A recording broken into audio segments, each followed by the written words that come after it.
Live from the 607, it's the Ocho Duro Parlay Hour, where we're talking everything going on in the world of sports.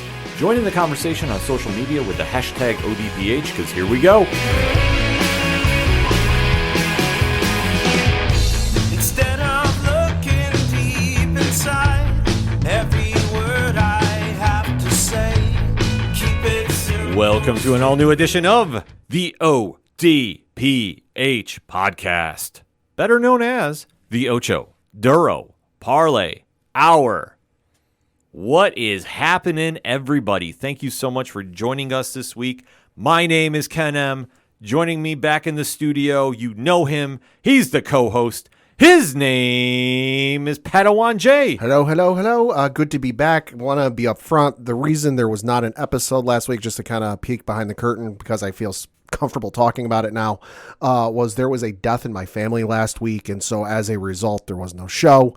My aunt passed away, so we took the week off. So to everyone who sent the well wishes and thoughts and support, thank you very much. It is greatly appreciated. Absolutely, Pat. You know, obviously we had your back here, and our condolences out to you and your family. We didn't want to make a big spectacle about it online. I mean, this is a personal matter for you, so we just kind of put out the statement. We did do an episode for the patrons only, which I didn't want to make like a big cash grab either. It was just like there was a couple events we wanted to talk about, and I know that we owed the patrons, because it's been a crazy couple weeks here with the ODPH, to put it mildly. So we thought we'd hook them up with a little something extra. So we did, but we are back to business here like we always do, giving you a parlay of topics each and every week. And if you want to find out more, Pad, where do they head on over to? ODPHpodcast.com. That's right. So you head over to the website, check out all the social media links. There's a lot going on there, a lot more accounts we're getting tagged with, which is great. So the word of the parlay is spreading all throughout the land. You can also check out the TeePublic store link, where there's always a sale going on, it seems like every week. So if you want to get some ODPH swag, especially for con season, no better time to do it. There's also the Patreon link, like we touched upon. Shout out to all our amazing patrons. One tier, $2 a month. They got some bonus content and some stuff on the way, too. Like I said, we don't want to give everything away, but it truly means the world that we have that support in that level, so we just can't say thank you enough. Also on the website, you can check out the blog section, where we always have reviews going up left and right. You can check out the classified section, which has friends of the show, such as 3FN Podcast, Dragon Master Games, Nerd Initiative, and so many more. The directory, Pat, how many providers are we on? 822,000. Sounds about right to me. It goes up each and every week, and we love seeing that. Also, the music section, where you can check out friends of the show, such as Brian Wolf, who is coming back into town locally here in the 607 for Porch Fest, which is an outdoor music festival that is going on, where people play on the front of People's porches. That's how it is. Porch Fest. You got it. It works. So if you're in the 607 locally, you can check out Brian. If you're not, we can go to the link there, go download everything going on with him and the Howlers. Tom Jolu, who you hear each and every week on Nerd Initiatives, Turn a Page as the opening theme song, and so many other great musicians that hook us up with stuff.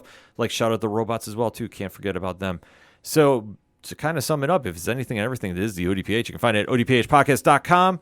And always remember, use the hashtag ODPHpod on social media.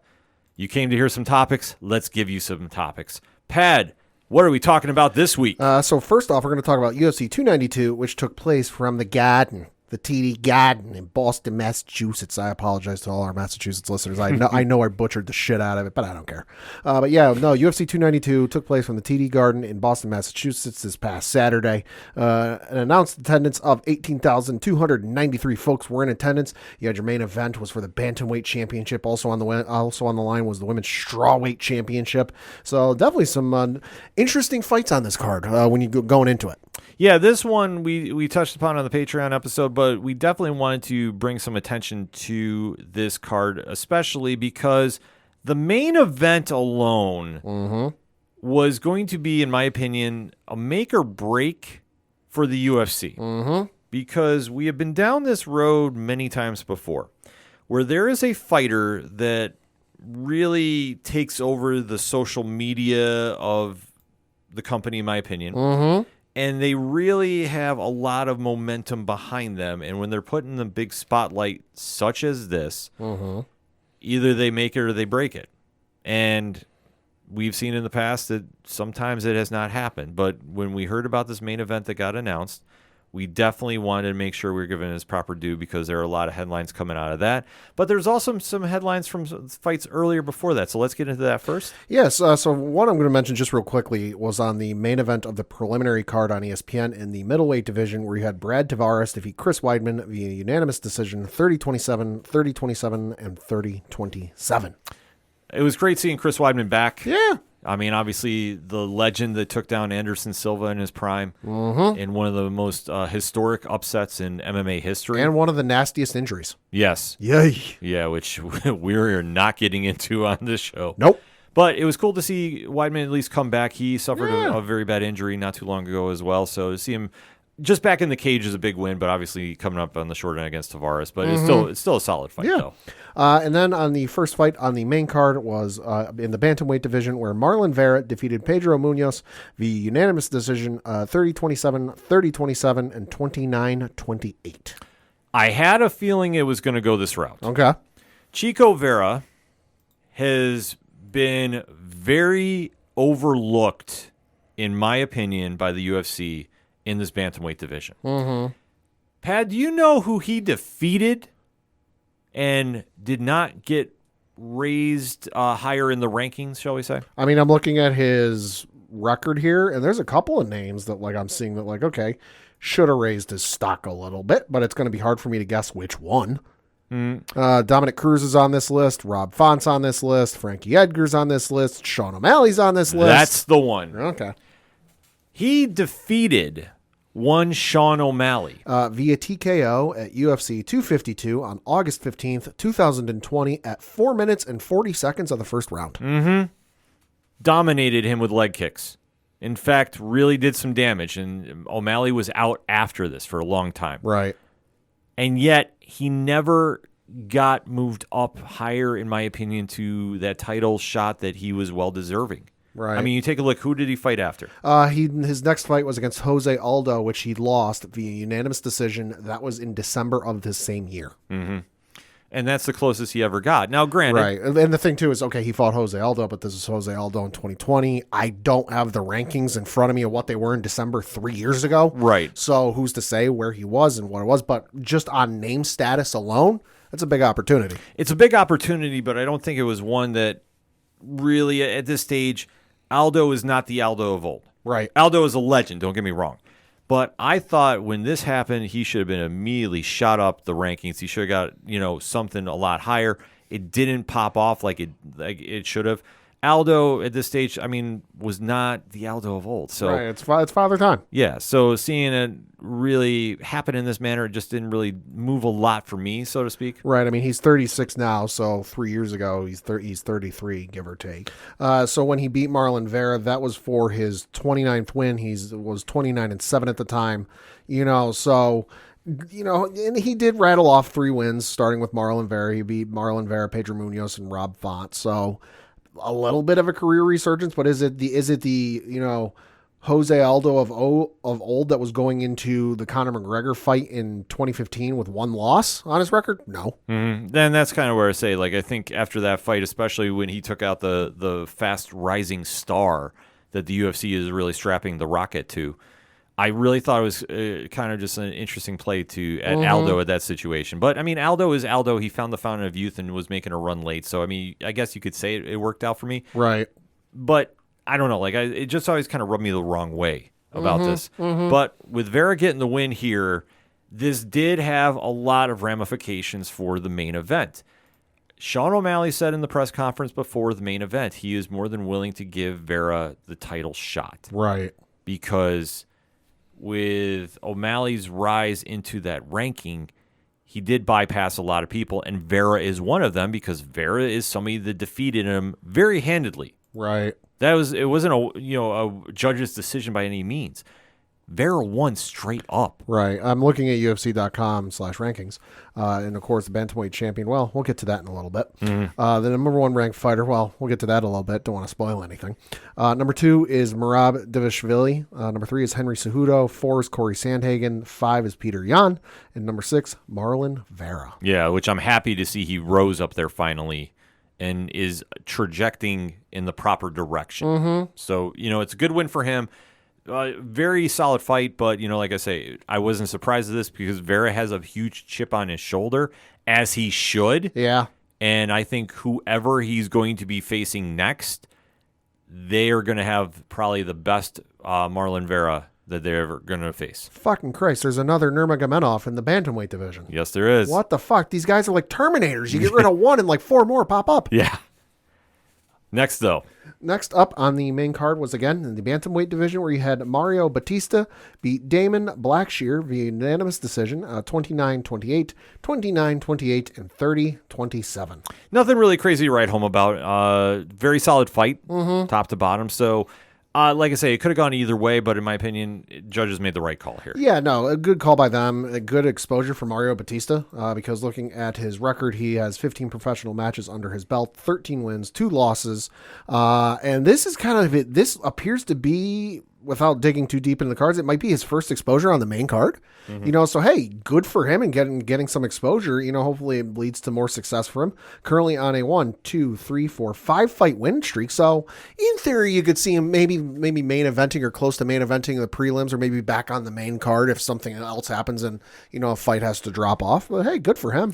It's about taking advantage of the spotlight when you get it. Yeah. So can't fault him on that. Next up was in the welterweight division, where you had Ian Machado Gary defeat Neil Magny via unanimous decision. God, this was a long night.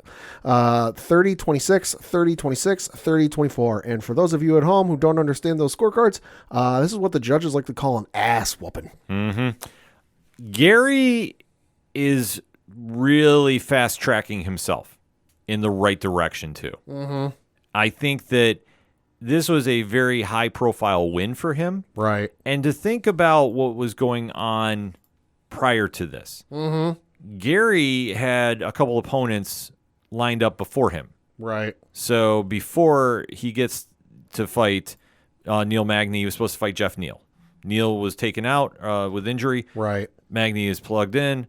And this really showed what kind of level Gary is on. Right. And especially now, beating somebody, and like I say, Magny is a fighter much like in the same vein of a Leon Edwards, a technically sound fighter. You're not going to get big sound bites from him. Right. But when you put him in the cage, he's going to fight. He's going to scrap. You're going to get your money's worth. I'm looking at Gary's record. Very impressive. 13 professional matches, 13 wins, 0 losses, 7 by knockout, 5 by decision, 1 by submission.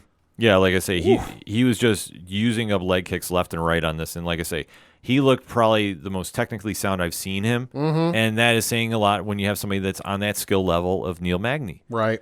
So the question now becomes, where do you go with him from here? Well, for what it's worth on the rankings, Gary did jump up 2 spots from the number 13 position to the number 11 position. Magny fell down 1 position to number 12. So, I mean, you got Vicente Lucas at 10, Sean Brady is at 9, Jeff Neal is at 8, and then you got Stephen Wonderboy Thompson at number 7 for the welterweight division. I could see him fighting any of those guys. You got Shavkat Rakhmonov at number 6, but that feels like too much of a jump right now. 11 fighting a 6. Weirder stuff's happened, though. They might. Like, that's the weird thing, and I like how you touched upon it, because crazier things have happened in the UFC. I don't doubt Gary gets Wonder Boy. I could see it. He called him out after the fight. I think that fight makes a lot of sense. Wonder Boy's in a weird situation, too, because you don't know where he is going to go. He's been tagged with about 3 different fighters. Right. But I would say this, if Gary is there, that's a big money fight, and I do like the matchup there, even though, like I say, Thompson could go somebody else. I know Kamaru Usman has been attached with him for I don't know how long now. Right. But if they wanted to pull a switch here, I think the UFC would make a lot of sense to do that. And especially you want to get somebody that's generating the buzz like Gary did and get him back in the cage in front of a big audience as soon as possible. Right. It just depends on what makes sense. But I tell you what, if it's me, I do like that Thompson fight because that's a true litmus test of like where his skill level is. Yeah, I'd say so. So have to wait and see about this one. But I would say very scary to see the performance and how much he's evolving. And like I say, he's going to be a problem in that welterweight division. Seriously. Yeah. Next up is the co-main event of the evening, which was in the women's strawweight division, where you had Zhang Weili defend her belt against Amanda Lemos, defeating her by unanimous decision, 50-43, 50-44, and 49-45. So again, folks, this is what we like to call an ass whooping. You know, the scary thing is Zhang Weili is just that much better than most of everybody in that division. Except for those of you named Thug Rose Namajunas. Mm-hmm. And it's crazy to think about, but Lemos is not a slouch by any means. Like, I thought this was going to be closer than it was, but this is really just making her mark and saying, like, who else is there? Right. I mean, looking at Lemos's record, 17 professional matches, 13 wins, 3 losses, 1 draw. She beat Marina Rodriguez via TKO. She beat Michelle Watterson via guillotine choke submission. Angela Hill via split decision. She lost to Jessica Andrade with an arm triangle choke submission. Mm-hmm. You know, but then you got Montserrat Ruiz. She beat by TKO. Livia Renata Souza via TKO. Like, she does not go the distance very often. It's like she's got places to be and not a lot of time to get there. Mm-hmm. And then you take a look at that ranking for the division. Yeah. I mean, where do we go from here with Zhang? Well, I mean, looking at Zhang Weili is currently the champion. Number 1, Carla Esparza. Number 2, Rose Namajunas. Number 3, Yan Xiaonan. 4, Tatiana Suarez. 5, Amanda Lemos.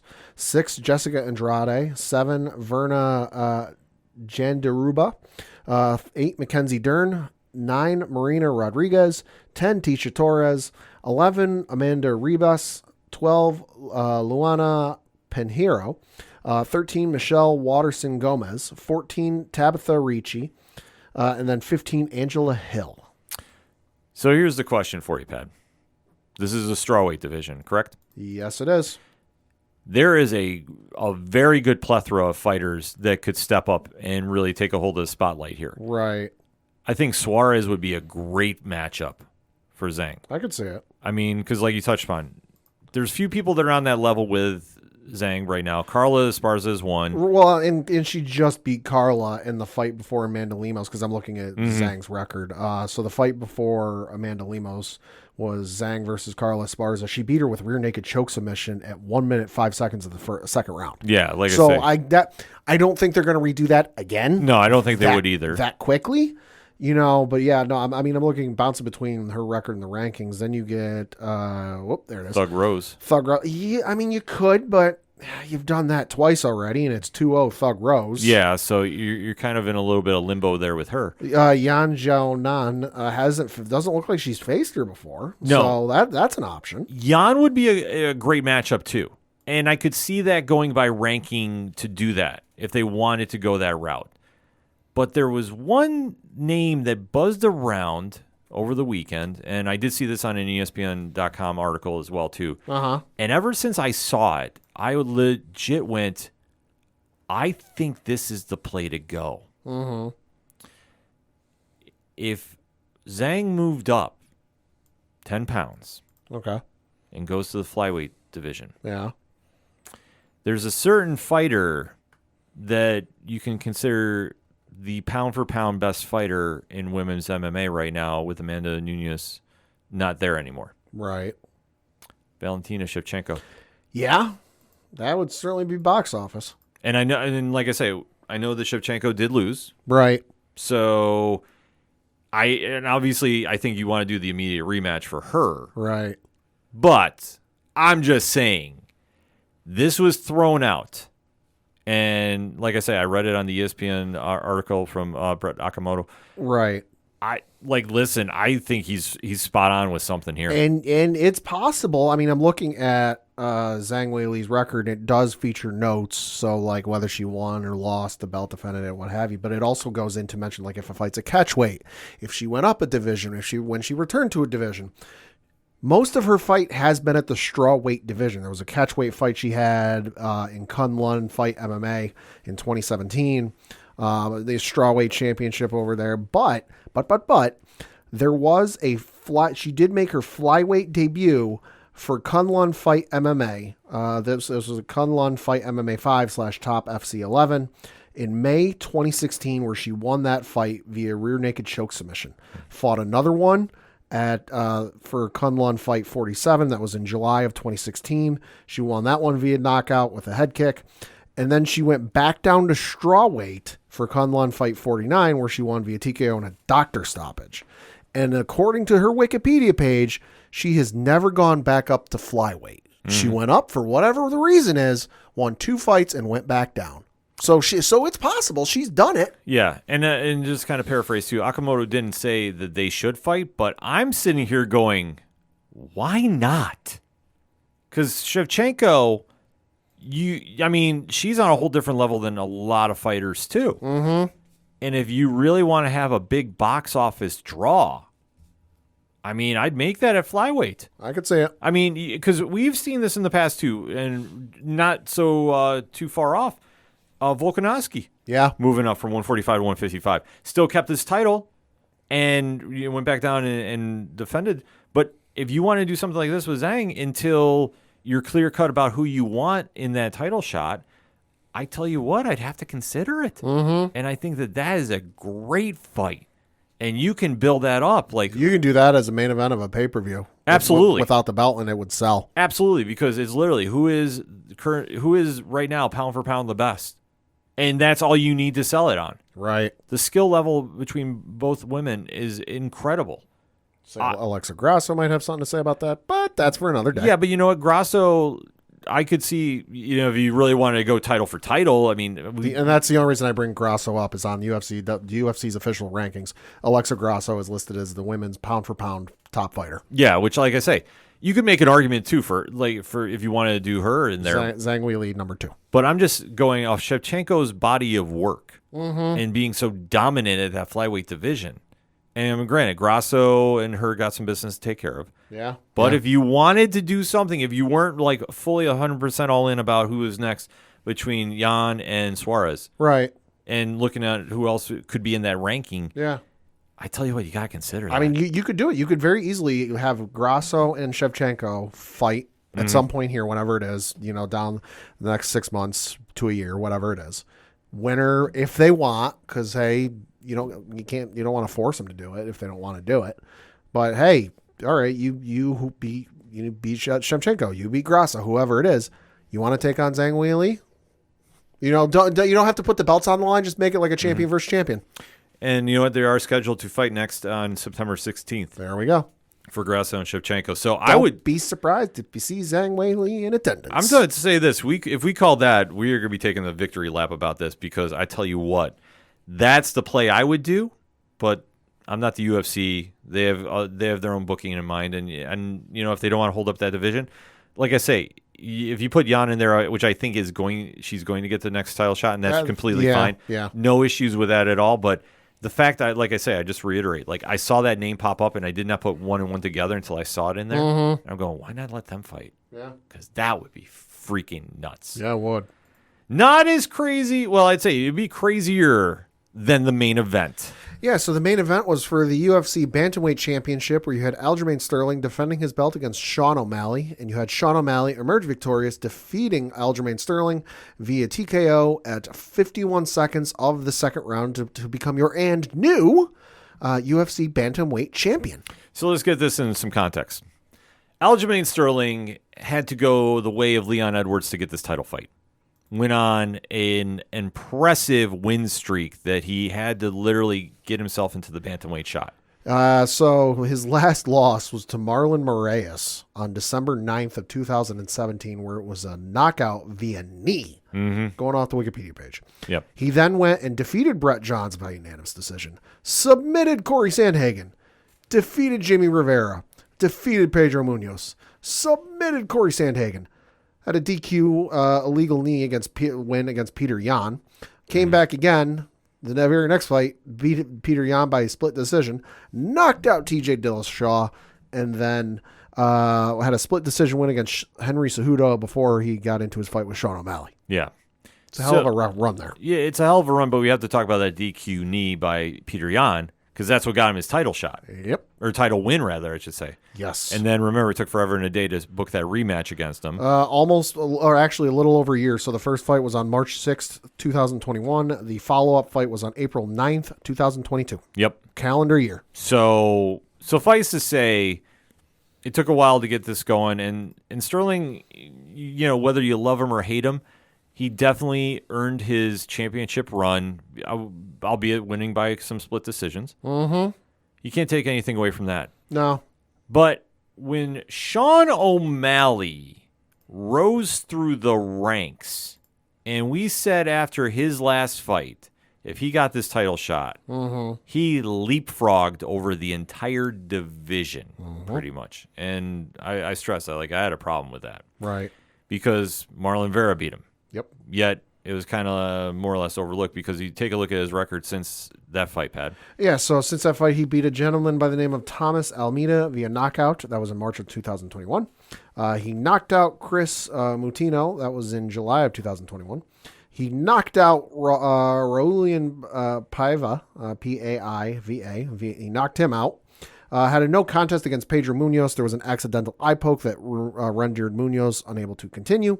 Split decision win against Peter Yan, and then you get to this past Saturday where he knocked out Aljamain Sterling. Yeah. So this dude has come back with a vengeance and clearly a chip on the shoulder. Yeah, so he's come back, but he got shot up those rankings because he was not even in top 10, I don't think, when he got Peter Yan. Probably not. But yet, here we are. He got himself in there. Coming off the Contender Series, he made himself an internet sensation. Yeah. Flashy hair, goes in there, literally has knockout power at that division. Did you see, I think he did an interview on the Pat McAfee show the Monday after the fight, because Pat McAfee show is only on Monday to Friday. Did you see the clips from that show? Nothing. I don't think he said anything to no, but it was just funny to me the way he presented the camera shot of his webcam from his computer or whatever he was recording off of.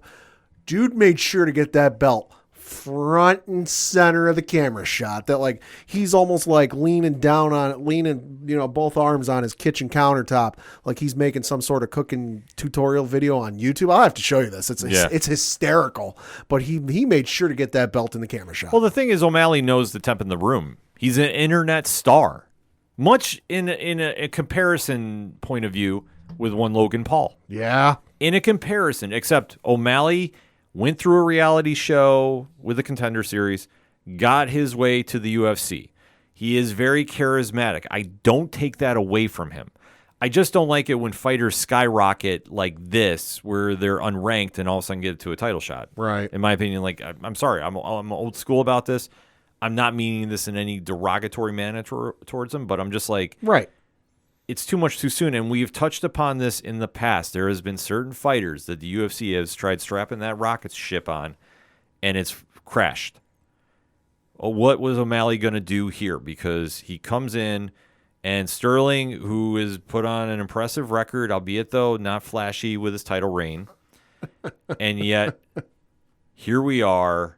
And I'm seeing the camera shot now, Pat, showing me. Well, no, this ain't even the one I'm talking about. So I'm digging this video up to show you later. But he was on the Pat McAfee show again today. Yeah. Except this time, he's sitting in his bathtub, water up to his chest, the UFC belt clearly behind him, and he's smoking something. What? I'm not entirely sure what, but he is smoking something. Yeah. This dude is something else. Yeah, exactly. But that's why he's God. winning fans over. That's why you had the Snoop Dogg O'Malley Yes, I did. call. I did see that. That was great. Yeah, which, like I say, he's winning over pop culture, which is a win for the UFC. So I understand why he got the title shot.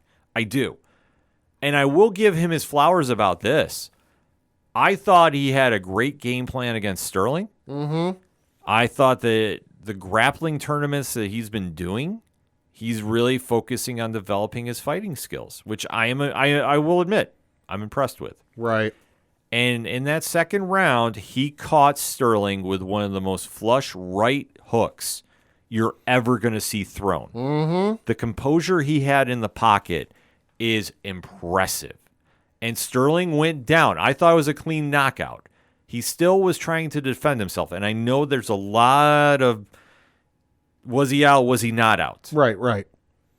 I have to say, I side on the stance of, I don't think he was out, but I think the referee made the right call. I do too. Because while he was on the ground, he took a flush shot again, undefended, and it looked like he went out for half a second. Yeah. Which, in fighter terms, that is a lot. Did he drop and stop moving? No, but I think the lights were on, but nobody was home. Yeah. He was there, and I think it because we've seen this, especially in like professional wrestling, WWE, other federations over the years, where there's a guy clearly concussed and clearly not there. And I'm not sitting here saying Aljamain was concussed, but just in a comparison sake, where guys have been concussed in the wrestling ring and they're still moving, but clearly there's nobody home. Yeah. I think it was a similar instance here where like he wasn't out by the doctor's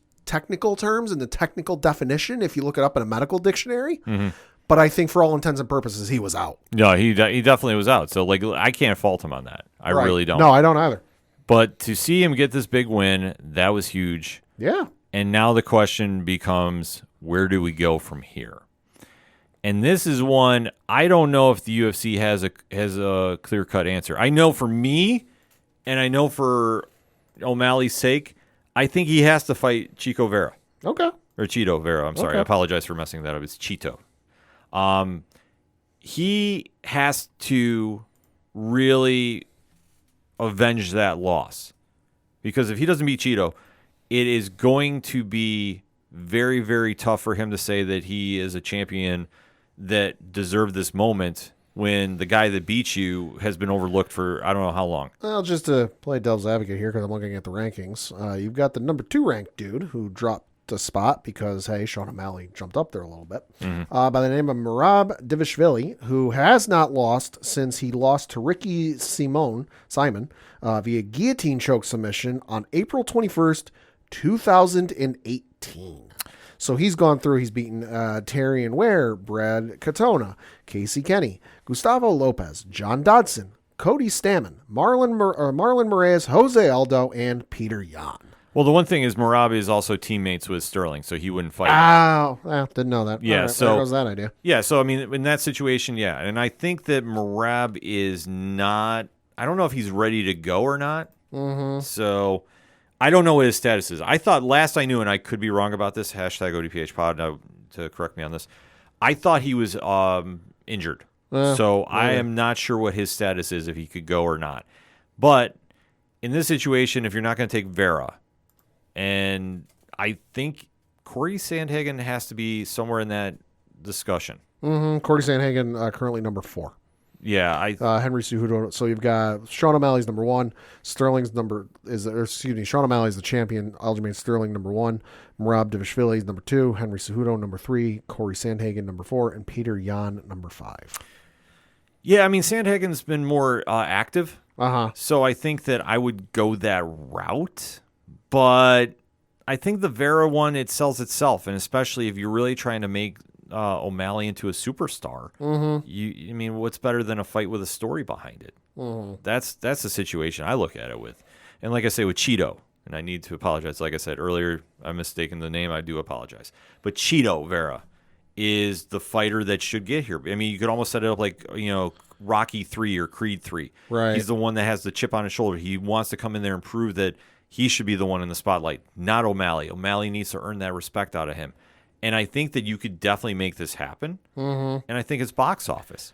So I looked up the Merab Dvalishvili situation. There was an article from SportsIllustrated.com where this is dated May 22nd, but it does say that highly regarded UFC bantamweight Merab Dvalishvili has given fans a time frame on when he can return to physical activities. Yada, yada, yada. The good news is that he has already gone under the knife, and he told the Schmo that he can get back to work sooner than you may think. Quote, I needed surgery. I did last Tuesday, and now I'm recovering. I will be able to punch in 3 months, and I will be able to train again in 6 weeks. Punch, yeah, I need 3 months to punch.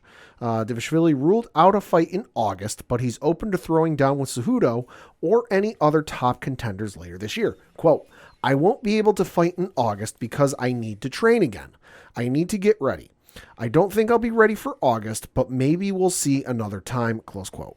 So later this year, early next year, it's settling for Merab. I think Merab and Cejudo makes a lot of sense. I could see it. I think that would make a lot of sense. That's where I would go. But, I mean, if they want to give it to Merab, I mean, you can also sell that story, too. Yeah. I just think the Vera fight makes the most tremendous amount of sense. I could see it. So we'll have to kind of wait to see how it plays out. But a star is born. I mean, even to the point where the UFC showed on their social media accounts the knockout. Yeah, they did, which is very rare. Usually it's after the knockout has occurred and the fighter's already celebrating. Well, no, but even the next day, like, they don't usually give that away on the pay-per-views. No, I know. But no, what I'm saying, though, is they don't usually show on there. If you can find the clip if you look enough and, and you search the right keywords on Twitter. But from the official UFC accounts, you don't usually see the knockout. It's after it's already occurred. The other fighters dropped or submitted or whatever else, and it's them celebrating. Yeah. And you'll see the replay of it, but you won't see it in time. Yeah. That's how much they're behind him. Yeah. And now, if I read correctly, he's now the youngest UFC champion ever. I believe you're right. If I read, because he's only 28 years old. Yeah.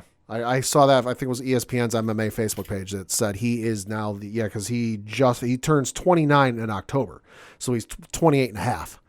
He's the youngest UFC champion ever. Yeah, with great technique, I mean, comes great responsibility. And in this situation, he is a bit of an anomaly because when you see him, he does not look like he's that composed and that skilled. But he gets in that cage, and like I say, he's just got that power behind his hands. But he's evolving. And that's going to be a problem for a lot of fighters in that division. But I think for the UFC, he's got a name. He's got a buzz about him.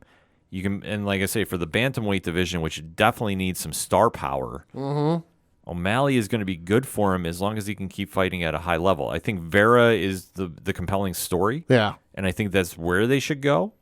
But if they want to go in a couple different routes, I think there's some ways to go as well, too. Hey, and shout out to Cody Gibson, who was on the main first fight on the prelim card. Lost to Brad Katona, but during the week, you know what he does? He's a history and economics teacher at a high school. That's wild. Dude's a teacher during the week and fights MMA on the weekend and made it onto the prelim card of UFC. Congratulations, sir. Hell of a match. Hell of a match, hell of a card. Hell of a stories coming out of this one, so we definitely want to interact with you about this. Hit us up on that hashtag ODPHpod. What is your takeaways and thoughts coming out of UFC 292? Are you ready for the Sugar Sean O'Malley era? That is a question we pose to you, ODPH Society. Hit us up, let us know. We're going to take a quick break. We'll be right back. Do you like comic books? What about movies and TV shows? Well, we may be the show for you. We're Hops Geek News, a weekly podcast that discusses comics, movies, and TV shows while featuring a beer of the week.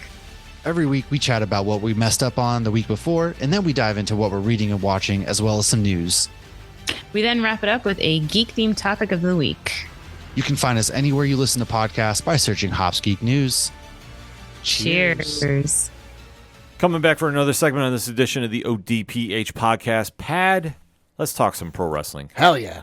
So this past week of WWE programming, we had a possible end of an era. We did. Because a long-beloved superstar who had a triumphant comeback from injury is technically announced that they are done wrestling for now with the WWE. Well, he said that this past Friday was his last official match. But he's still under contract with them through September. So for right now, it looks like he might be done again. And who are we talking about? The Rated R Superstar. I'm not going to try and do it like Tony Schimmel. I just can't. Edge. Yes. So it was announced earlier in the week that Edge was going to be having a match against Sheamus in Toronto. We knew this one was going to be the episode of SmackDown that the Bloodline was not featured on. And there started speculation coming out that this was going to be Edge's last match, that somebody close to his camp was saying that he was always talking about retiring in Toronto. Well, and he had kind of alluded to it the last time he had gone through Toronto, which, if my memory serves, was an episode of Monday Night Raw. Don't ask me the date.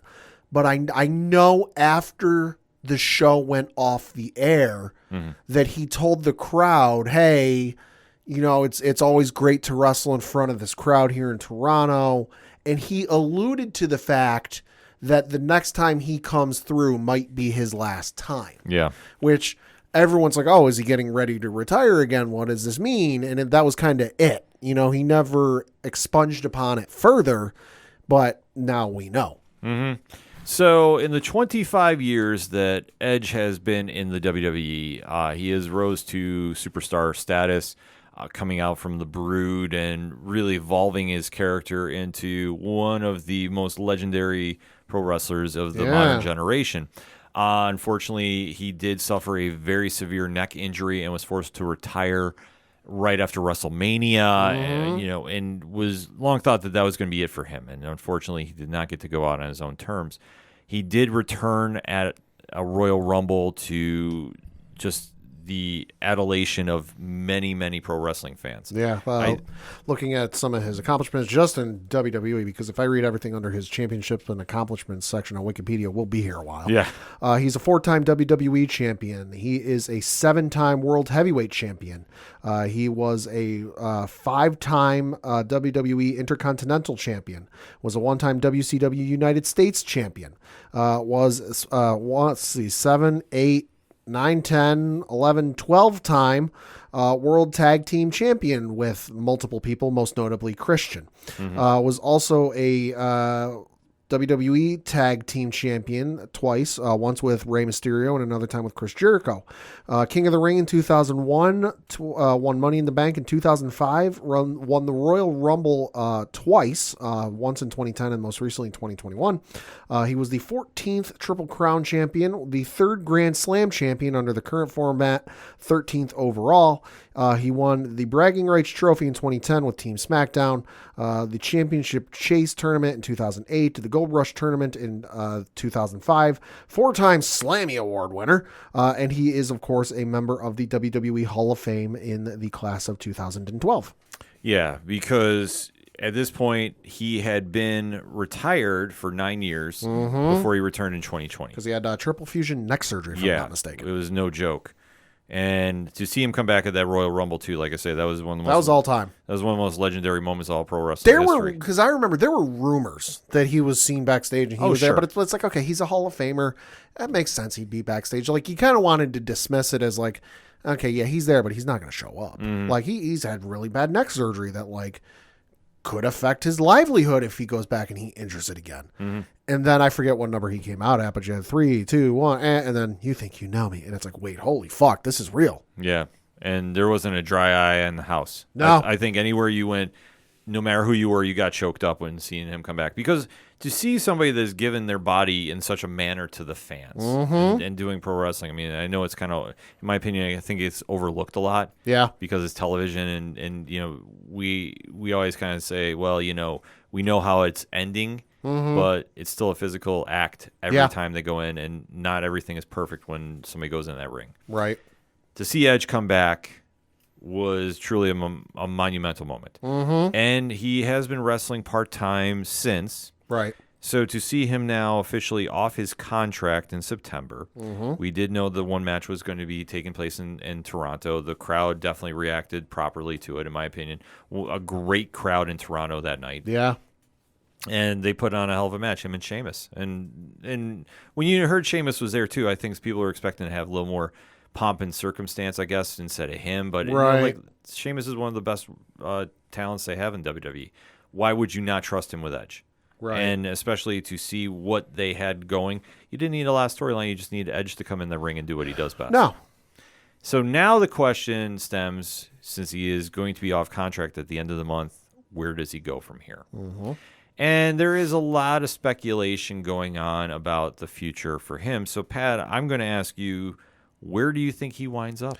I think he stays with WWE, but for one more match. I mean, I read you off his accolades. He's won everything. He's done everything. There's nothing left for him to do. The only thing I think, and it doesn't have to be a quote-unquote retirement match, but just do one more match. And could you do it with AEW? Yeah, I'm not going to rule AEW. I'm saying it's never going to happen. No, anything's possible. It could happen. He could I know you guys brought this up on 607 TWS this week. Could he show up at AEW, wrestle with Christian, and go up against FTR? Yeah. That's possible. What the percentage is, I couldn't tell you. But we know he's great friends with Christian. We know he's great friends with both Dax and Cash and FTR. So could that happen? Sure. But I think for a guy who's been, Undertaker levels of loyal to the WWE for all of these years, I don't see it happening. Like I said, I'm not ruling it out, but I just don't see it happening. If it happens, okay, cool. But I think he's gonna stick with WWE. Maybe go into a backstage thing, show up occasionally, do some promotions. Maybe do like a special referee if the match calls for it or it would work. Is he going to show up weekly? No, but every once in a while, yeah, sure, maybe. But I do think there's one more match he could do, and I'll get to that in a little bit because my guest for his opponent just got announced returning here on September 1st. What do you think's going to happen? I think he stays with WWE.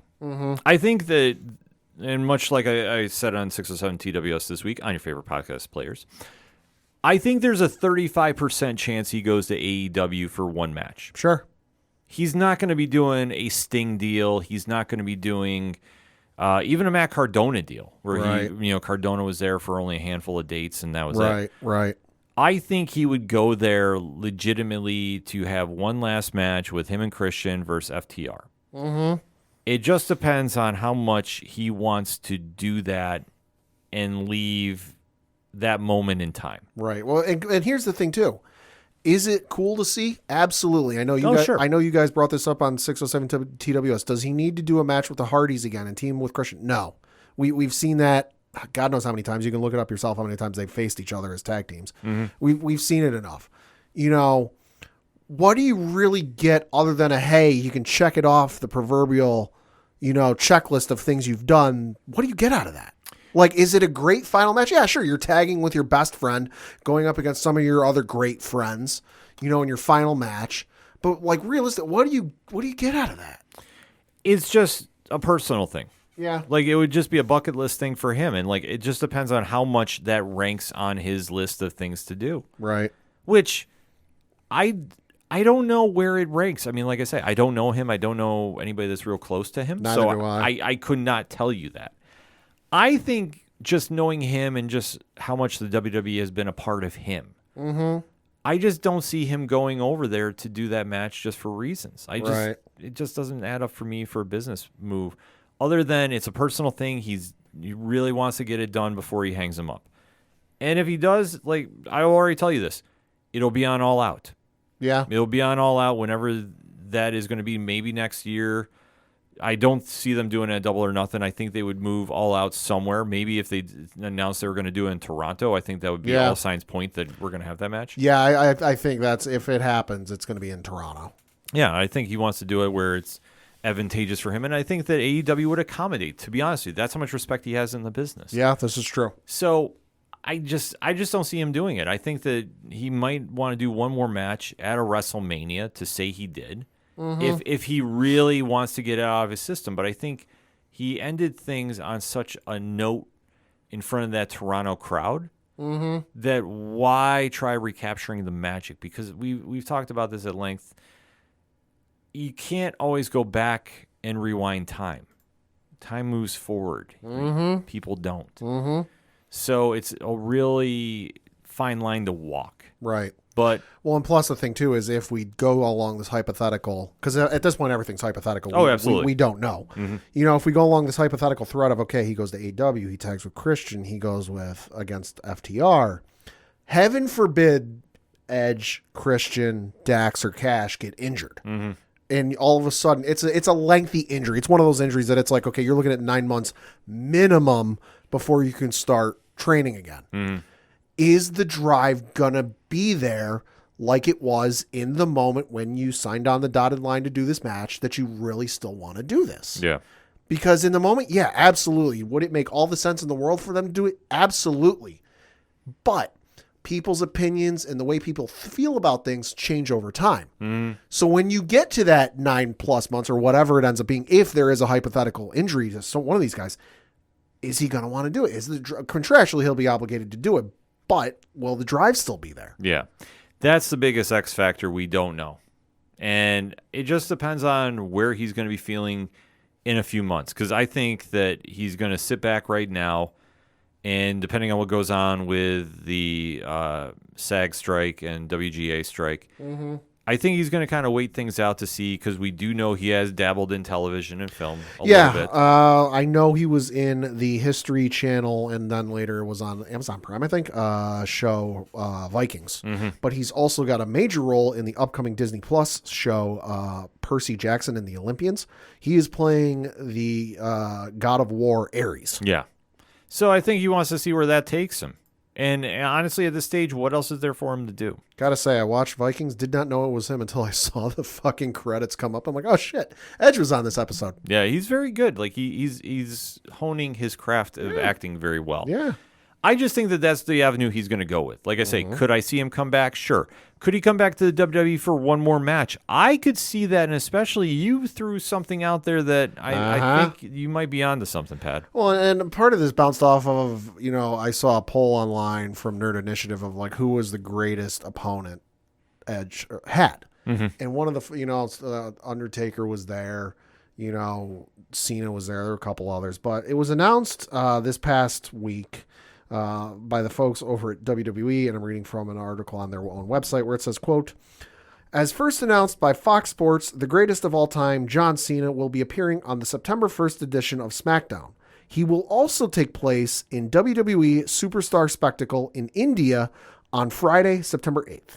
The 16-time world champion and international film star has made several memorable recent appearances in WWE, where he mixed it up with the likes of then Bloodline allies Roman Reigns and Sami Zayn, Austin Theory, and Grayson Waller. What will happen when Cena returns to the Blue Brand? Find out September 1st at 8, 7 Central on Fox. Close quote. So here's the thing. So we know Cena's going to show up September 1st, presumably, and then he's going to be at the Superstar Spectacle show in India on Friday, September 8th. Presumably, the September 1st one's going to be to set up a match with somebody at the Superstar Spectacle. It's John Cena. You don't need that long of a build-up to set something up. Right. He could do, hey, open challenge. Anyone who comes out right now will get a match with me at Superstar Spectacle. Boom, you've got your setup. I think that's going to be what it is.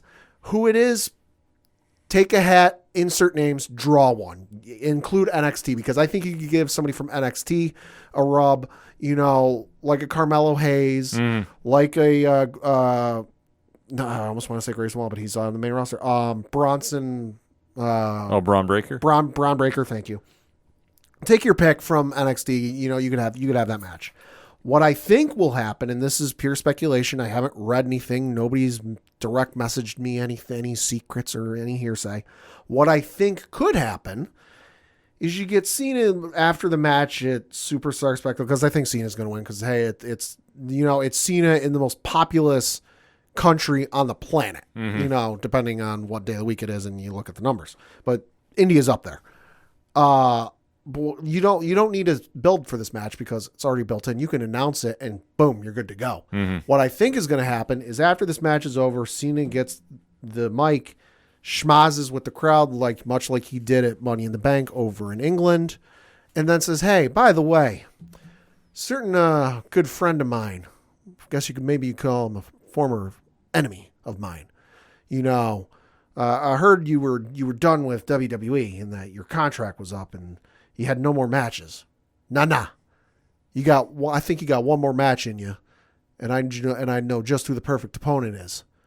Hey, Edge, why don't you face me at WrestleMania? Cena versus Edge, one more time, WrestleMania. Pick your night.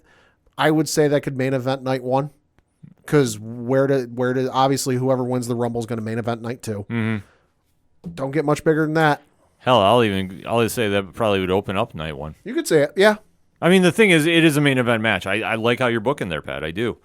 I think there's a lot of possibility with that. And I would not doubt if they want to get one last WrestleMania moment, like they both know it's done. Yeah. Because, I mean, obviously John Cena's taken off towards more TV and film. Yeah, and even Cena said he can't go at the level he used to a couple years ago. Yeah, but if you want to get that crowd going in Philly, seeing those two come out to kick off the show, I think there's a lot of win to be had there. Nuts. there's a lot of win to be had. So it's just going to be a matter of waiting and seeing. We just Yeah. have to be patient and just remind everybody, don't believe everything you read over the next 30 days. Yeah, there's going to be a lot of speculation. Yeah, until Edge is officially a free agent and the big finalization of the WWE sale, all bets are off. Yep. But it's good to fan speculate. Yeah. But that's all it's going to be for that moment, though. Yep.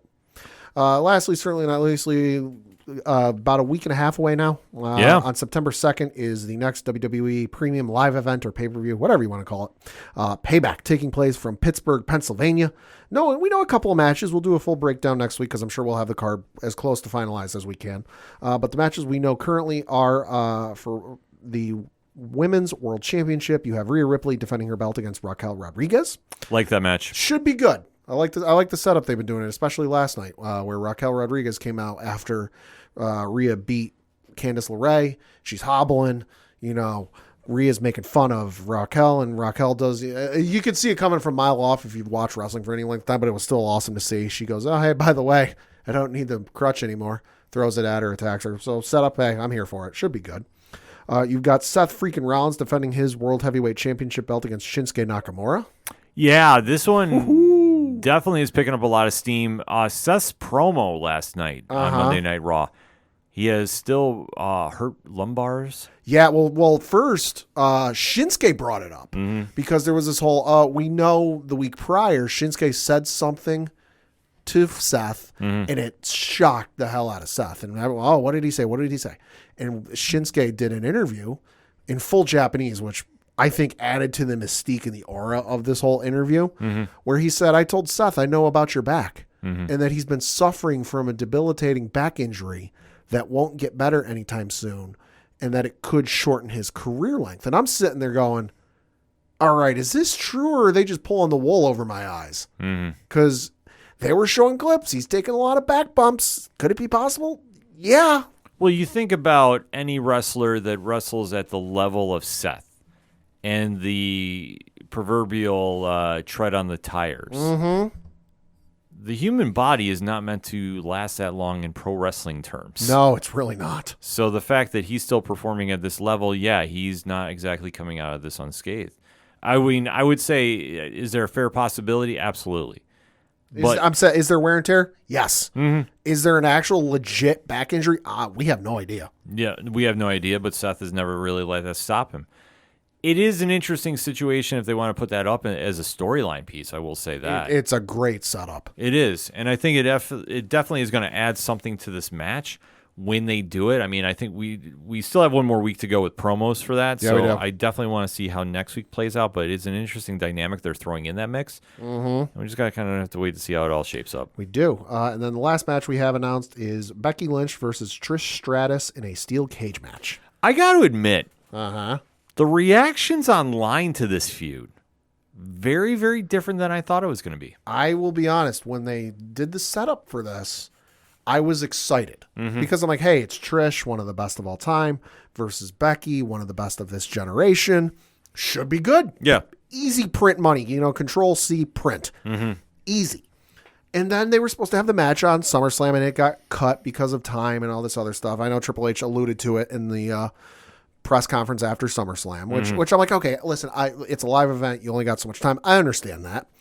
So I unlike other folks who were up in arms, pitchforks and flaming torches, I was like, all right, they're going to get their time to shine. Let's see this play out. Let's see where it goes. And obviously they've got an end game. They have an end game with this, and they've been stringing along shenanigans. They were supposed to have a match on Raw a couple weeks ago, and Zoe Stark got involved. So it was a DQ, so the match never happened. So Adam Pearce goes, oh, no, we're not doing it this way. We're going to do a match, but Zoe Stark, you're barred from ringside. And then I think it ended up being a count out or whatever it was. So Something like that. Something like that. So no, we're going to do this. And just so you can't run away and Zoe can't get interfered, we're going to make it a steel cage match. And I'm like, oh, okay. But I got to admit, I'm starting to fall asleep with this. Yeah. That they were having and I don't know if it was just they had an off night promo wise last night, but I was watching and I was legitimately starting to fall asleep. That I just, for whatever reason, it's not connecting with me. I think, as weird as it sounds, I think fans are just tuning this feud out, and I'm kind of a little perplexed by it. Okay. But I understand it though, because much like you touched upon, I think they've mismanaged a lot. This has been a rare misfire for WWE about setup for this. Right. Trish Stratus coming back is a big deal, and she still is going at this age. That she's been long retired, but she's still coming. Like she's doing on house shows. Yeah, she's selling. She's helping sell out house shows in Canada. Yeah, so I mean, she still has the fire in her, but for some reason it's just not clicking with her and Becky, and I don't know. Maybe it's just Becky's character as the man. I feel might have ran its course. It might have, yeah. And I just don't think that it's still generating that buzz that it did way back when. I mean, it was such a flash in the pan that it happened. Yeah. That short of somebody giving her a bloody nose again, yeah, you might not be able to recreate. Yeah, and I think it's just this. I mean, the feud has been good. They're going to put on a great match at the pay-per-view. Oh yeah, I fully feel, but I'm also like, where do we go from here? And like, it's such a weird statement to make, and especially with Becky Lynch. But it's just in comparison to, you think of the other storylines going on with Rhea Ripley, who's now crossing over to pop culture. Mm-hmm. You think about what's going on with SmackDown too, and this feud should be getting a lot more buzz with the fans and connecting. And it's a Hall of Famer versus a future Hall of Famer. And it's just missing. And I don't know if just people are tuning out because they think Trish is just going to leave after this is done. Uh-huh. And it's like, why get invested unless Trish is back? I think for me, it's just too much stringing along. They're like, okay, I understand you want to get it to the pay-per-view. You got to do some shenanigans to get there. But I think it's just they haven't taken the right steps for it. If it would have been a situation where, Trish disappeared for a couple weeks because she was wearing the mask because she had the quote-unquote face injury. If it was something like, they're like, oh, I can't be there. I'm getting reconstructive surgery done on my orbital bone. Yeah. Pick something in the face. It doesn't, it's kayfabe. It don't matter. Right. And she didn't show up. And so it's just Becky versus Zoe Stark for a couple of weeks in similar sort of gimmick matches where it's like, oh, hey, she ran away. Okay, you know what? We're going to do, a lumberjack or lumber woman match, whatever it is. Mm-hmm. Then I'd be okay with it because then, whatever, a couple of weeks, maybe it would have been this week for the setup for the pay-per-view is in the match, you get Trish showing up, costing Becky the match, and hey, I haven't forgotten what you did to me. I want to face you at Payback. Yeah. Because hey, Payback's Yeah. I think it would have done better for you, but just the way they've been stringing this along just to get it to the pay-per-view feels like you're trying to get your car to the gas station and you're on fumes. Yeah, I could see that, and it's just, like I say, surprising to me. But then again, like, I grew up in the era where Trish was the best, one of the best wrestlers on the planet. Period. Right. Male or female. So it's just really crazy for me to see that, but it's interesting to watch online and just see the reaction because a lot of people are echoing what you're saying, Pat. Mm-hmm. And I'm not saying you're right or wrong. I'm just right. It's just very telling of the temp in the room. But I think though this will be the final payoff to the match. I could see Trish leaving after this, which could be, and then we'll just have to see where Zoe Stark goes from here. Yeah. That's it for the announced matches. Just one more I think is going to happen. We will probably be getting a triple threat match, or 6-man tag between Judgment Day, so Damian Priest, Dominic Mysterio, and Finn Balor against Sami Zayn, Kevin Owens, and Cody Rhodes, because that seems to be a thing that is ongoing and not stopping anytime soon. I could see that having a weird stipulation. Yeah. I'm not going to say War Games. No. But I could see that having some kind of stipulation involved. And the Judgment Day feud has been really interesting to watch play out. Mm-hmm. I think a lot is just waiting to see what they're going to do next with Cody Rhodes. Yeah. And I think that with Kevin Owens just coming back from injury, this would be a safe match to do. Yeah, because there's 2 other guys, 4 or 5 other guys, whatever the math ends up being, that you don't got to worry about Kevin carrying the match. Right, but I think they have to add something to this. Yeah. I just don't know what. Yeah. That's the only thing, because we've seen a lot of this back and forth on Monday night for quite some time now. Yeah. So I'd like to see them add something new to it. I just don't know what. It just feels like, because there's not really much going on with the tag team division other than Tommaso Ciampa mentioning a certain 3-word phrase. Yes. He was going to do it yourself. Yep. DIY. In his ongoing search for Johnny Gargano. There's not much going on with the tag division. It feels like, I know they've got Drew McIntyre and Riddle teaming because why, Ken? Reasons. Don't know why. You've got the New Day coming. They just came back, though. So yeah. that makes sense. but the whole Drew McIntyre Riddle thing, I just don't know. So without a lack of a tag team, because we're a week and a half away from the pay-per-view, if they were defending the belts at the pay-per-view, we'd know by now who they were facing. I just feel that they're gonna do this 6-man tag for reasons.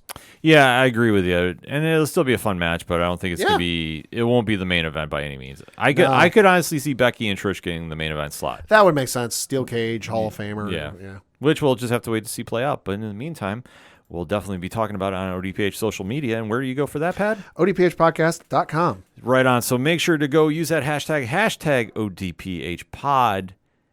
But we have one more thing to discuss, don't we? Yes, we do, because we got a press release from WWE that certainly caught our eyes, caught the internet's eyes, and made us sit there and go, holy shit. Yeah, break it down for us, Pat. So reading from the email sent to us courtesy by the fine folks at WWE, it says WrestleMania 40 breaks WWE all-time gate record in one day. Jesus. Says WrestleMania 40 at Lincoln Financial Field in Philadelphia sells more than 90,000 tickets and surpasses the WrestleMania 39 total gross of $21.6 million. Says Stamford, Connecticut, August 21st, 2023. WWE today announced that WrestleMania 40 broke the company's all-time gate record in one day. The previous total gross record, $21.6 million, was set earlier this year at WrestleMania 39 at SoFi Stadium in Los Angeles. WrestleMania 40, which takes place at Lincoln Financial Field in Philadelphia on Saturday, April 6th and Sunday, April 7th, sold more than 90,000 tickets when it went on sale last Friday. The record gate comes on the heels of unprecedented ticket sales demand for WWE in 2023, which to date has produced the highest grossing gates of all time for premium live events such as SummerSlam, Royal Rumble, and Money in the Bank. SummerSlam, which emanated from Ford Field in Detroit earlier this month, generated a record gate of $8.5 million, the largest gate for any non-WrestleMania event ever. Additionally, On Location has sold more fan experience packages for WrestleMania 40 than all of WrestleMania 39 and broke the all-time revenue record for a single WWE event in this area. Limited tickets for WrestleMania 40 are still available. In addition, limited ticket packages are available for WrestleMania 40 via On Location, yada, yada, yada. But yeah, they've sold close quote, they've sold a fuckload of tickets. That's huge. That's insane. For anybody thinking WWE slowing down, they're just picking up more and more steam, and it does not sound like they're going to be stopping anytime soon for arguably what will be the biggest WrestleMania to date. Might be the loudest, because it's in Philly, might be the loudest EC dub chants we've heard since One Night Stand. If Rob Van Dam comes out to wrestle, just for one night, oh my god, that could be a lot of noise to talk about. The proverbial roof would blow off the place. Yeah, I know it's an open air stadium and there's not a roof, but metaphors. Yeah, there's a lot of good to be talking about in pro wrestling. So definitely hit us up on that hashtag. Let us know, and if you want even more pro wrestling talk, make sure you're following and listening to the latest edition of 607 TWS, the wrestling show, on your favorite podcast providers. But also make sure you're following Nerd Initiative on social media. Depending on when you hear this episode, there is a big announcement that will be happening during AEW Dynamite this week. So if you want even more pro wrestling content, I strongly suggest you keep an eye out for that announcement. There's an announcement on Wednesday, and it's not coming from TK. Yep. But maybe there'll be some justified this is awesome chance. I don't know. We'll have to see. They got a busy week going on over there, too, so you definitely So you want to get caught up on that, 607 TWS. In the meantime, check out, like I said, listen to the latest ODPH, because we're talking everything in the land of WWE and more. So stay tuned for that, but we're going to take a quick break. We're going to be right back.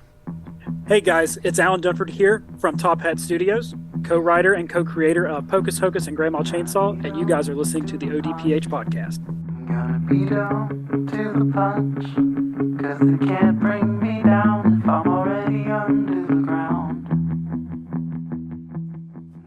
Coming back for the final segment on this edition of the ODPH podcast. Pad, what you got? Got a couple things to talk about. First of which, obviously, being the local minute. And speaking of the local minute, we got to talk about some Binghamton Rumble Ponies action, because they were at home playing the Portland Sea Dogs this past week. So they had their game on Tuesday, August 15th, where they lost by the final score of 9-6. lost again on Wednesday by the final score of 10-7. Won on Thursday, though, by the final score of 5-4. Won on Friday by the final score of 7-4, which was the game I happened to go to. So, hey, that was always good to see. Came back on Saturday and won again by the final score of 6-1, and then came back and lost on Sunday by the final score of 2-1. I got to say, the Friday game, a lot of fun. Whoever was the starting pitcher for the Portland Sea Dogs could not hit the ocean if he were standing on a dock. Although they left him in there, though, which was surprising to see. He hit 2 batters in like the first inning, and I figured this, and he was at like 20 something pitches for the first inning, and I'm like, this guy is not long for the game. Binghamton batted around, though. The bullpen almost blew it. They were up like 6-0, 7-0. They gave up 4 runs, held on to the win, though. It was 80s night, so they were rocking with the 80s tune, so that was always fun. Great fireworks show afterwards. So definitely a fun experience. It was the first game I was able to get to this season because of scheduling and being busy. But it was a lot of fun. Highly recommend you get down there if you haven't gotten down yet. They do have a couple more series, though.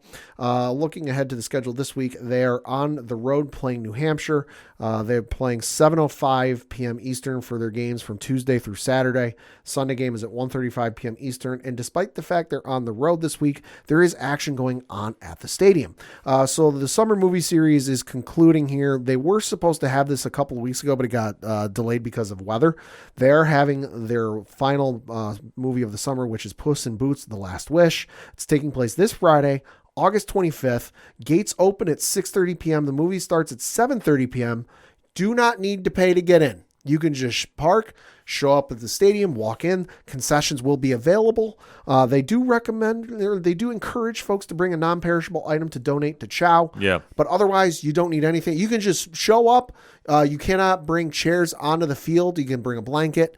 But you can literally just show up, buy a bag of popcorn, watch the movie, and leave, and all you have paid for is the popcorn. Great deal, great idea by these guys. The video board is certainly big enough for it. Mm-hmm. But if you haven't seen the movie, you got kids, you're looking for something to do this Friday, hey, there's a movie and you can watch outdoors, because watching movies outdoors these days, not as common as it used to be. Yeah, it is kind of a rarity these days. It's kind of a dying thing. But so definitely give it a shot and check that out.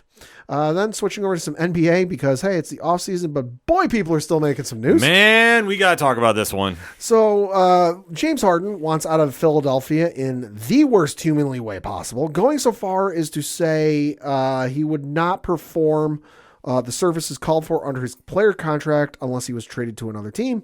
And he referred to the franchise president, Daryl Morey, as a liar. Wow. And I'm quoting him, folks. Yes. So reading from an article on ESPN.com, it goes on to say, quote, "The league last week launched an inquiry into the circumstances around Harden's comments on August 14th and 17th. The investigation found that the comments stemmed from Harden's belief that the team would not accommodate his trade request," the NBA said in a statement. An interview with Harden was part of the investigation. Harden's comments that he would never be part of an organization that included Morey played a bigger part in the fine, sources told ESPN's Adrian Wojnarowski. It touched on the league's rules concerning public trade demands. Close quote. So what did they find him, Ken, you might ask? $100,000. Well, Whew, that pocketbook's a little lighter these days. it's a little lighter, but I got to admit, I will side with the Sixers organization about this. It is one thing if a player is disgruntled and mad about their contract status, but it's another when you are taking shots publicly Oh, yeah. and not mixing your words Nope. against the people that are paying the checks there, so to speak. Yeah, so on August 14th over in China, he was promoting his line of Adidas basketball shoes. He called Morey a liar and said he would never be a part of an organization that he's a part of. 3 days later, August 17th, he replied to a KHOU 11 television reporter and said, quote, he was asked if the relationship was beyond repair. And he said, "I think so." He went on to say, quote, "I've been patient all summer. For me, it's just focus on what I can control and getting ready for this season," close quote. Well, that should be, but then when you're calling your president and higher ups they're liars, and like to paraphrase what he's saying, Yeah, because that's the vibe he's saying is if he's not going to play for the organization, then there is a distinct problem there. And the fact he's airing these grievances out like this, I think that's a problem. And it's a problem not just for him and the organization, who, okay, if you want to step in swiftly and fine him for conduct detrimental to the team, because that's how they can file that as, in my opinion, then it would be a problem for any team that wants to trade for him. Because if he's acting like this here, what's to say that he won't act like this for your team? It'll be a honeymoon period and he'll be happy.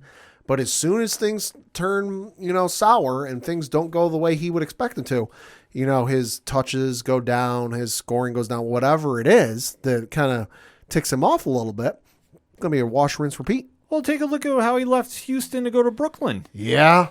Came in not in tip-top shape, if memory serves me right. Yeah, and that was a thing. Forced his way to Brooklyn. Yeah. Forced his way out of Brooklyn because he was like, yo, this ain't what I signed up for. Exactly. So when there's a pattern of behavior like this, that is a problem.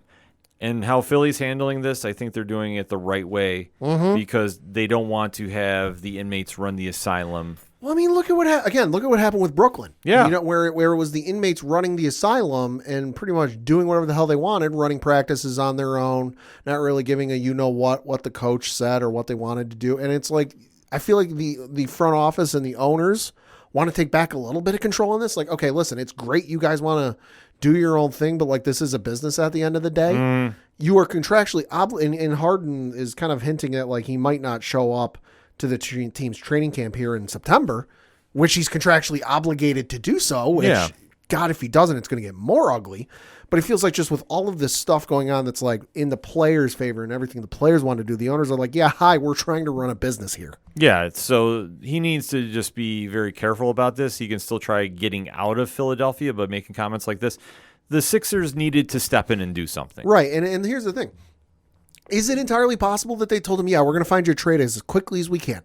But again, it's a business. You want to get something back equal or greater value as to what you're giving up. They're not going to trade James Harden to the Minnesota Timberwolves for a bucket of popcorn and a mop. Yeah. Unless they want you really, really bad out there, in which case they'll take whatever they can get. But no, they want something of equal or greater value. So if they're getting all these packages from these other teams and none of them are what they want, of course they're not going to trade you. Now, could it be Philly simply has too high of a trade demand? That's entirely possible. Who's to say?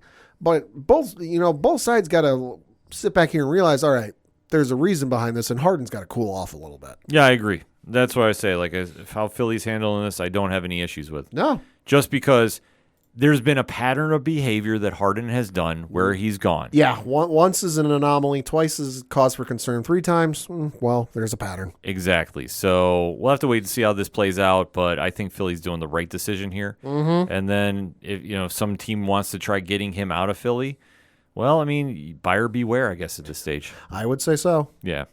So for me, obviously, we got to talk a little bit of entertainment news, and obviously with the strike going on, that means no movies and no TV, unfortunately. But hopefully there might be some light at the end of the tunnel with the strike going on. So always optimistic about that. But there is comic news, and there's a lot coming out from Marvel. Yeah. I'm going to kind of do this quick hit style. There has been some noise centering around everybody's favorite X-Man to a degree, and that is one Wolverine. Yup. And it was announced that in Wolverine 4142, written by Ben Piercy, who's been doing an amazing job there, they're unveiling the Sabretooth War crossover. Now, this is going to be the first time those Sabretooth and Wolverine have really seen each other in quite some time with the whole Krakoan era going on over there. But this is going to be exciting. Like I said, Piercy has really captured his voice. If you don't, if you need to get a little bit familiar with Ben Percy's work, especially with Wolverine, and you don't have time to read the comics, if I'm not mistaken, there was the first 2 seasons, maybe 3 seasons, I think it was, of the Marvel podcast Wolverine. Just search Marvel Wolverine on whatever podcast player you use, you'll find it. Those were written by Ben Percy. Yes. Which they then took those stories, adapted them into trade paperbacks. But Ben Percy wrote those podcasts. They are phenomenal. Yeah. No, he really has captured Logan's voice. Yes, he has. And it's been amazing stuff, especially, I know the current era of X-Men books are very polarizing to some fans. Sure. I enjoy it, but I like stuff that's different. Right. So I'm fully invested in. And I'm excited to see what they do because Sabretooth's time on Krakoa has been interesting to say the least. Yeah. So now the fact they're going to be having an all-out brutal war, and I can only imagine with Piercy behind this is going to be must-read material. So I'm super excited about that.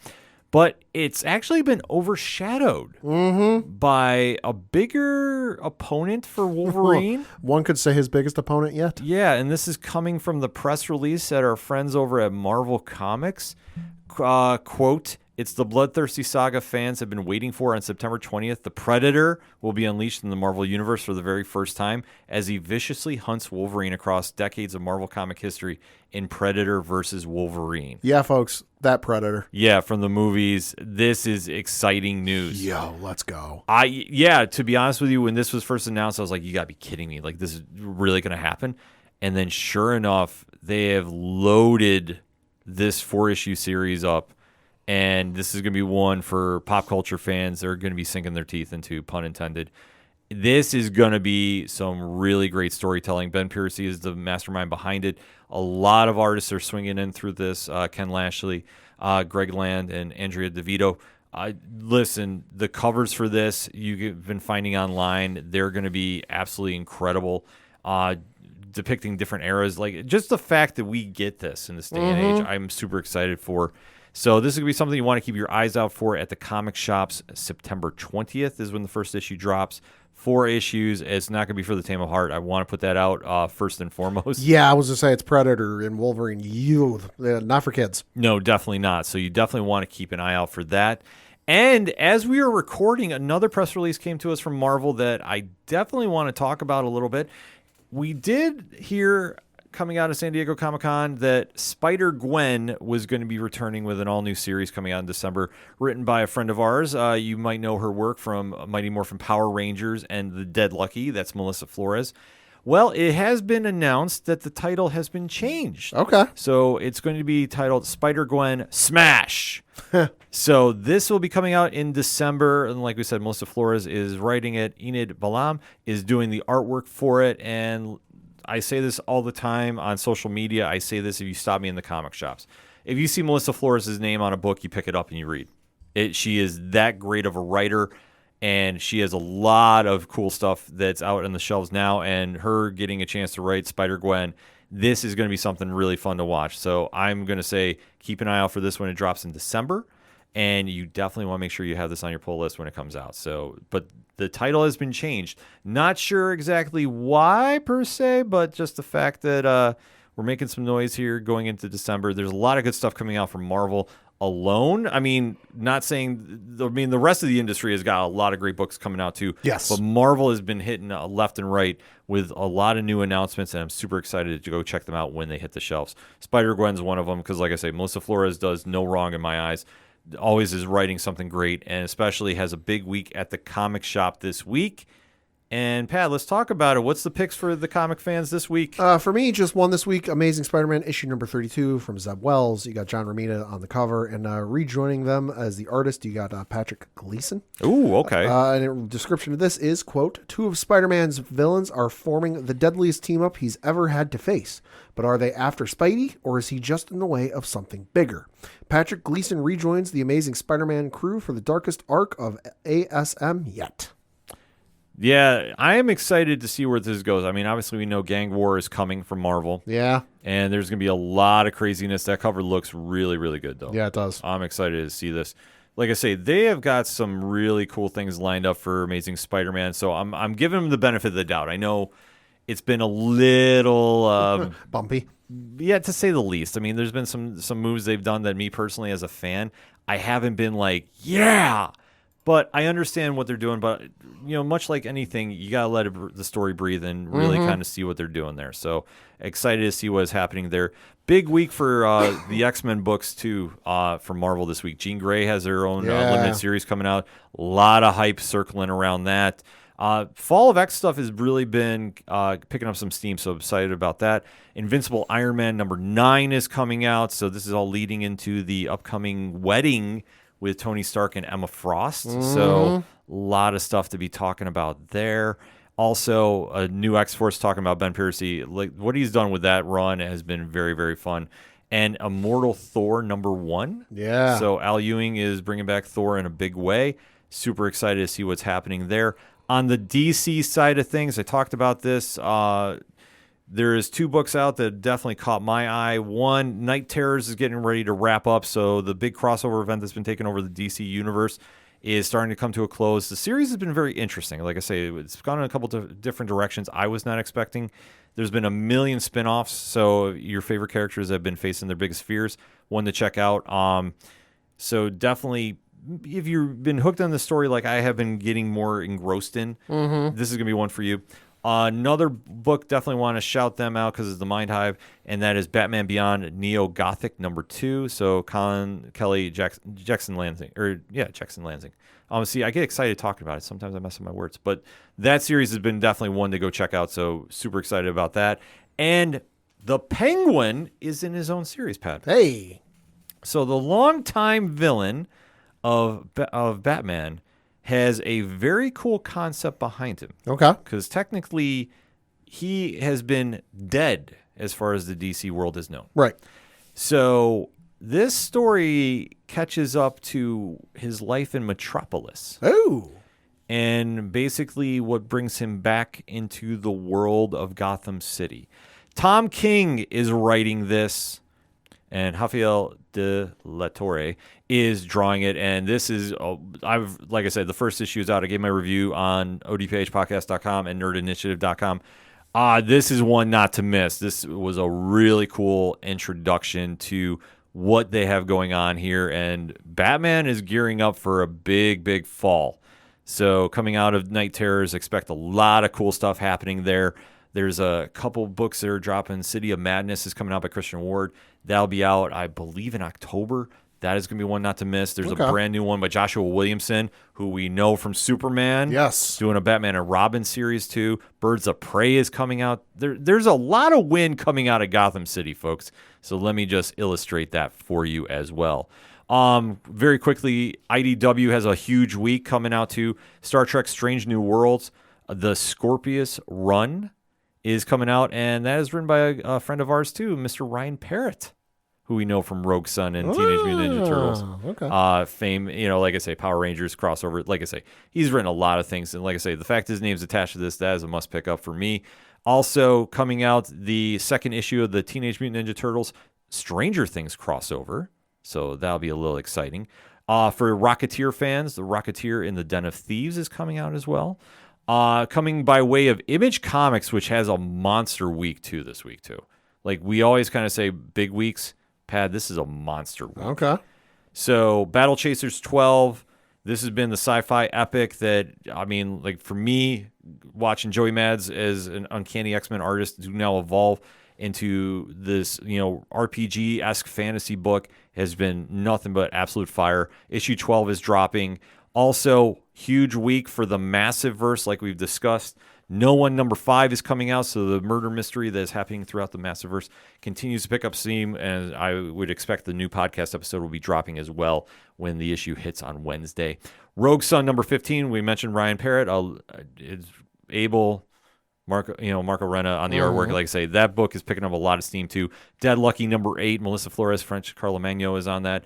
Also coming out, like we said, Click Click Boom #3. That's been a really fun series. If you haven't checked that out, highly recommend it. It's got a whole different, unique vibe to it.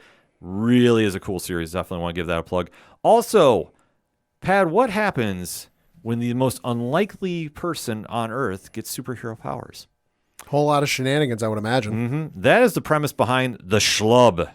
So Ryan Stegman, Kenny Porter, Tyrell Cannon is really painting this unique vision of the superhero genre, and it's got a very, very cool vibe to it. If you like your humor mixed in with your superheroics, this is going to be a book for you. Definitely keep an eye out for that at the comic shops this week. And I know that Nerd Initiative has been plugging this away. We did get a chance to check it out and in advance, and it's been a fun read nevertheless. Also, Firepower by Robert Kirkman, Chris Sammy. Like, what can you say? It's firepower. Like, that's pretty much all you really need to say about this. It's Robert Kirkman.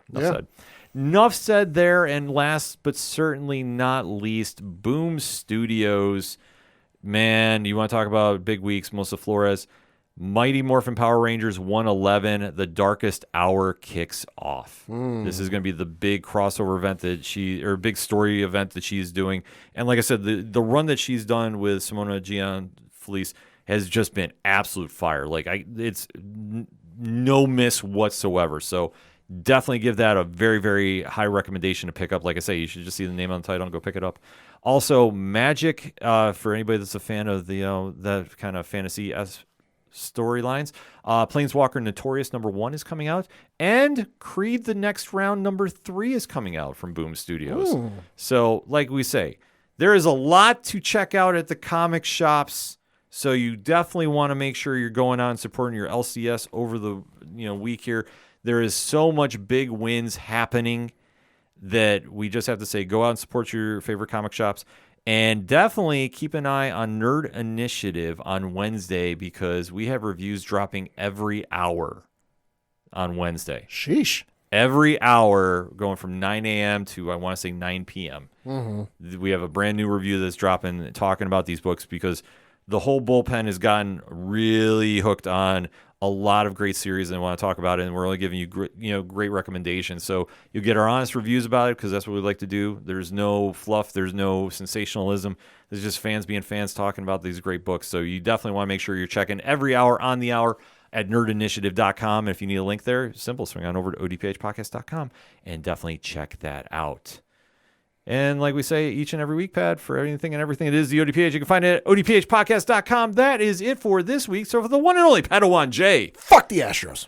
It's good hearing that back in the studio. I'm your host, Ken M. Thank you as always for listening to the ODPH podcast, better known as the Ocho Duro Parlay Hour. See you next time.